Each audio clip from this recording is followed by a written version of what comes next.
আজকে হচ্ছে শনিবার, ফেব্রুয়ারি মাসের দীর্ঘতম দিনটা 28 তারিখ আজকেই। আর কাল ছিল শুক্রবার, কিন্তু আমার মনে ছিল না, সেই জন্য আমি কাল সাদা জামাটা নিয়ে যাই নাই। জমা নামাজ পড়ার সময় বুঝতে পারলাম কাল শুক্রবার, তাই আজকেই সাদা জামাটাকে গায়ে দিয়ে আমি চলে এলাম রাস্তাতে।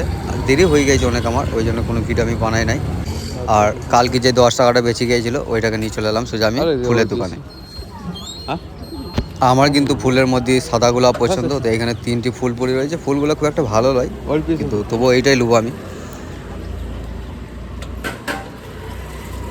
তো প্রথমে তো আমি 10 টাকা দিলাম, বলছে পয়সা লাগবে না এমনি লাও, কিন্তু বললাম না আমি এমনি কিনবো না। তো 10 টাকা দেওয়ার পর একটা নিয়েছিলাম, বলছে না আর একটা নিয়ে যাও, buy one get one free. তারপরে সোজা আমি চলে এলাম যেই বাড়িতে কাজ করি সেইখানে। এসে দেখছি কেউ এখনো আসে নাই, তো আমাকে বলছে আবু কী ব্যাপার, আজকে কি কাজ হবে না? যাও একবার গিয়ে দেখে আসো ওরা কী করছে, কেন কাজে এলো না। আর এইখানটা, এই জায়গাটার নাম হচ্ছে পাট্টাবিরাম, আর ওরা থাকে আউড়িতে।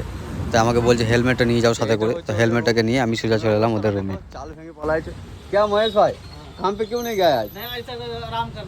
আরাম করনা। আর তারপরে ওদের সঙ্গে একটা ভিডিও বানিয়ে আমি পোস্ট করেছি, তোমরা দেখিছো নিশ্চয়ই। ভিডিওটা করার পর আমি আবার মুখ মুছতে চলে এলাম স্টেশনে। ট্রেন আসতে অনেক দেরি আছে, তাই এখানে গাছ রয়েছে, গাছের ছেয়াতে খানিকক্ষণ বসলাম আমি। তারপরে আবার চলে এলাম আমবাতুরে। আর মুখে লাগার মতো কিছু এখানে আমি দেখছি যে ঝাল ঝাল যদি কিছু থাকে, তো কিছু কুরকুরি ফুরকুরি আর গাজর শশা এসব নিয়ে আমি রাস্তা দিয়ে হেঁটে আসছিলাম। দেখছি একটা মেয়ে ভাত নিয়ে দাঁড়িয়ে আছে রেস্টুরেন্টের বাইরে, কিন্তু আমি রোজা করে আছি বলে খেলাম না, সোজা চলে এলাম রুমে।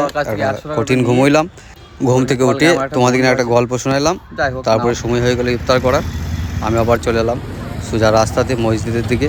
মসজিদে এসে উজু পুজো করি, টুপিটা পরে আবার সবার সঙ্গে বসে ইফতারটা করলাম। তো আজকে দেখো কী দিয়েছে, কলা আছে, ডাল বড়া আর কাঞ্জি।